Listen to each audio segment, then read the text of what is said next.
Assalamualaikum warahmatullahi wabarakatuh. Saya Rizka Jahar.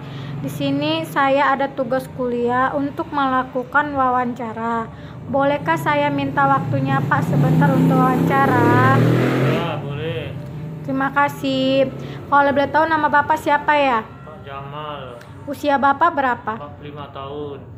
Bapak tinggal di mana? Jalan Utama nomor 20 Medan. Apakah Bapak bisa menceritakan sedikit banyaknya permasalahan pada Bapak saat ini kepada saya? Sejak adanya virus corona ini, para pegawai sudah mulai dirumahkan dan diberhentikan. Saya bekerja di PT Mandiri. Apa alasan perusahaan ini mem-PHK-kan karyawannya, Pak? Karena pengaruh virus corona ini, perusahaan tidak lagi dapat memproduksi dan penjualan pun tidak seperti dulu lagi. Berapa tanggungan Bapak? 4 orang anak, 1 istri. Oke. Bapak selama bekerja di perusahaan tersebut, berapa gaji Bapak? Dan apakah Bapak selama kena PHK ini dapat tunjangan nggak? Ya, gaji sebelum dirumahkan ya sesuai dengan UMR, dan tunjangan nggak ada lagi lah. Oke. Apa Bapak selama di PHK ini ada sumber penghasilan lain selain bekerja atau gimana, Pak? Ada membuka kedai jualan kecil-kecilan untuk mendapatkan penghasilan sehari-hari. Oke, terima kasih banyak ya Pak udah bantu wawancara. Terima kasih Bapak Jamal atas waktunya. Ya, sama-sama. Mungkin saya ingin sedikit bertanya mengenai perasaan Bapak. Bagaimana perasaan Bapak setelah terkena PHK? Perasaan saya ya pasti yang pertama yang sedih, karena ya saya di PHK ya otomatis kan keuangan juga jadi nggak ada kan. Jadi ya gimana pun juga ya pasti saya sedih, karena PHK ini juga membuat ekonomi keluarga saya juga menjadi kosong karena nggak ada. Maaf Pak, kalau boleh tahu bagaimana respon keluarga Bapak setelah mengetahui kalau Bapak itu terkena PHK, Pak? Respon keluarga saya ya pertama ya pasti juga sama seperti saya, sedih kan, karena juga semua biaya kehidupan keluarga saya juga bergantung sama pendapatan saya selama saya kerja.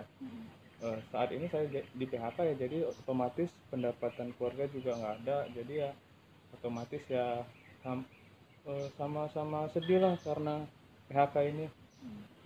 Selanjutnya Pak, baik Bapak, saya selanjutnya ingin bertanya, bagaimana kondisi keluarga Bapak sebelum dan sesudah Bapak terkena PHK ya Pak? Nah, kondisi keluarga saya tadinya sebelumnya yaitu semua terpenuhi, biaya pokok dan segala macamnya juga semua terpenuhi karena saya juga memiliki pendapatan. Kemudian dari segi sekolah anak juga yang tadinya ibaratnya bayar uang SPP-nya tepat waktu, jadi sekarang minta keringanan dari sekolah. Jadi apabila sekolah juga mengasih keringanan ya bisa nunggak 1-2 bulan gitu, karena sesuai dengan kondisi saat ini kan, karena tidak mempunyai pendapatan saat ini. Selanjutnya saya ingin bertanya Pak, apa yang menjadi kekhawatiran terbesar Bapak saat ini Pak? Kekhawatiran saya saat ini ya karena juga penyakit ini atau COVID ini juga lama, jadi kekhawatiran saya juga dampaknya ekonomi keluarga saya juga jadi lama untuk pulihnya, karena juga keuangan juga kosong. Jadi ya kekhawatiran saya juga karena saya khawatir COVID ini akan lama gitu. Oke Bapak, terima kasih atas waktunya. Setelah di PHK berarti kamu saat ini menganggur. Apakah kamu berusaha mencari pekerjaan? Iya Pak, saya sudah melempar banyak lamaran, tapi belum ada panggilan. Informasi yang saya dapat dari istri Anda, katanya kamu mau menjual ginjal kamu ya? Tidak, mungkin istri saya berbohong karena saya belum bekerja sampai saat ini. Begini saja, lebih baik kamu mengakuinya agar kita dapat mencari jalan pintasnya. Apakah kamu ingin menjual ginjal kamu? Iya benar Pak. Apa yang Bapak pikirkan saat Bapak memutuskan untuk menjual ginjal Bapak? Yang saya pikirkan ya saya dapat uang, terus untuk mempertahankan hidup. Apalagi istri saya lagi sakit, terus uang sekolah anak saya nunggak beberapa bulan. Emangnya Bapak nggak mikirin ya ke depannya nanti gimana? Tidak, demi menghidupi keluarga saya. Gini Pak, mungkin Bapak berpikir dengan menjual salah satu ginjal Bapak bisa dapat uang yang banyak. Tapi Bapak berpikir ke depan nanti gimana? Kesehatan Bapak akan terganggu, Bapak jadi tidak bisa bekerja, dan ujung-ujungnya uang hasil penjualan ginjal Bapak itu yang untuk berobat Bapak nanti. Oke, Bu. Baik, Bu. Tadi kan Ibu sudah menjelaskan alasan Ibu terpaksa menjual ginjal Ibu. Begini Bu, saya juga pernah mengalami masa sulit seperti yang Ibu rasakan, tapi mungkin situasi kita berbeda saat itu. Tapi kita tidak boleh terperangkap dalam masalah itu. Pertama-tama yang harus kita lakukan adalah kita harus sadar bahwa masalah itu bukanlah suatu hukuman bagi kita, akan tetapi suatu kesempatan yang lebih baik bagi kita. Misalnya dengan adanya PHK ini, Ibu bisa mencari pekerjaan atau peluang usaha baru, seperti menjual keripik atau usaha-usaha yang membutuhkan modal kecil, jadi tidak harus dengan menjual ginjal Ibu. Walaupun hasilnya tidak secepat yang kita bayangkan, tapi semua pekerjaan yang dilakukan apabila diiringi dengan semangat dan doa akan menghasilkan hasil yang lebih indah dari yang kita bayangkan. Tetap semangat ya Bu. Iya Bu, terima kasih. Jadi Bu, di sini saya memberikan solusi sama Ibu. Ya. Jadi Ibu bisa mengurus kartu prakerja. Jadi kartu prakerja itu kartu bantuan kerja yang untuk pelatihan, di mana yang diberikan kepada orang yang mencari pekerjaan, bahkan orang yang terkena putus hubungan kerja. Jadi agar dapat mendapatkan penghasilan yang lebih layak lagi. Jadi cara Ibu mendapatkan kartu prakerja itu, Ibu yang pertama Ibu bisa mendaftarkan di websitenya di kemenaker.id. Setelah itu akan diproses secara online. Kalau Ibu lulus, Ibu akan memilih lembaga pelatihannya. Setelah itu Ibu akan mengikuti pelatihan itu baik secara tatap muka maupun secara online. Setelah itu Ibu akan mendapatkan verifikasi kompetensi dan intensif. Jadi setelah itu Ibu memberikan penilaian terhadap proses pelatihan yang Ibu ikuti. Dan yang terakhir itu Ibu mengisi survei pekerjaan untuk mendapatkan apakah Ibu sudah bekerja atau belum. Bagaimana perasaan Bapak saat ini setelah Bapak tahu Bapak telah di PHK? Jujur, saya merasa putus asa. Karena selain saya tuh cemana dibilangnya, saya tuh tulang punggung keluarga. Saya tuh juga punya banyak utang.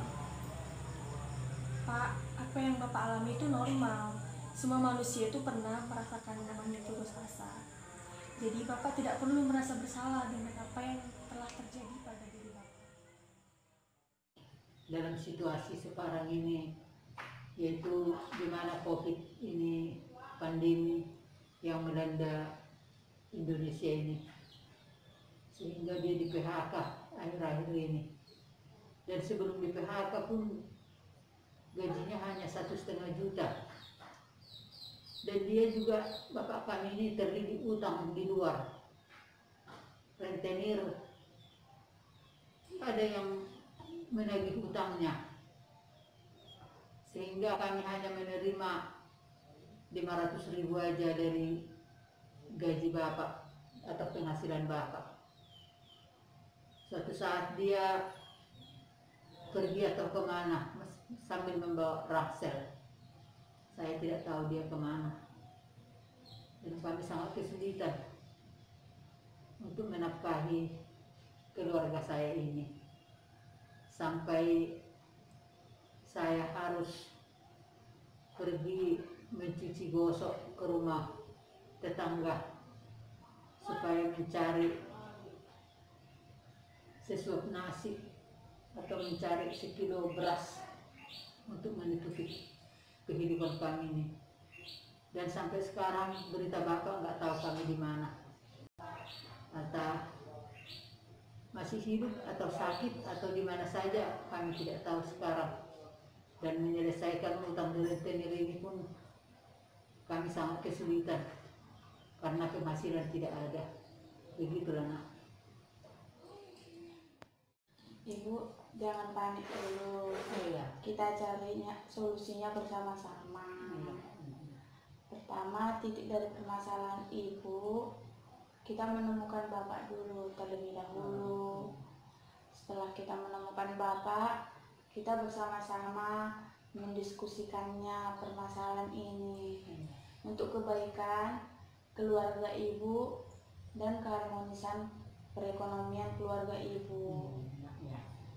Kita sama-sama berusaha untuk menemukan bapak. Mungkin kita bisa bekerja sama dengan pihak kepolisian untuk mencari identitas keberadaan bapak. Oke Bu. Baik Pak Jamal, apakah Bapak tidak ingin mempertimbangkan lagi untuk menjual ginjal Bapak?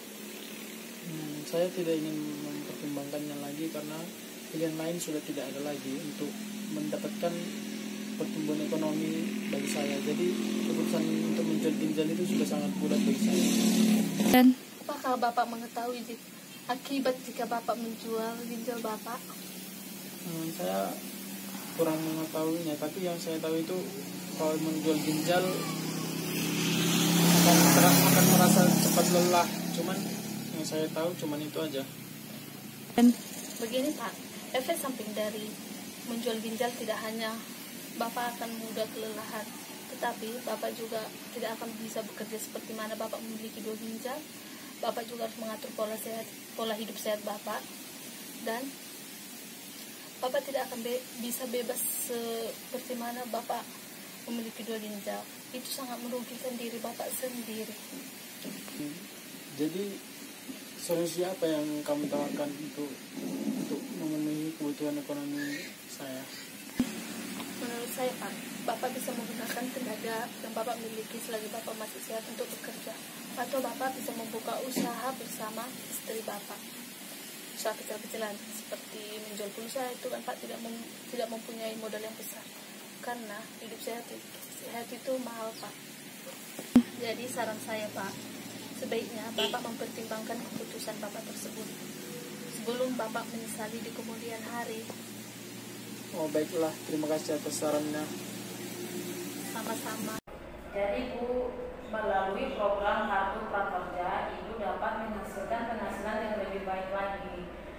Jadi Ibu harus yakin bahwa melalui Kartu Prakerja Ibu akan mendapatkan kehidupan yang lebih layak lagi.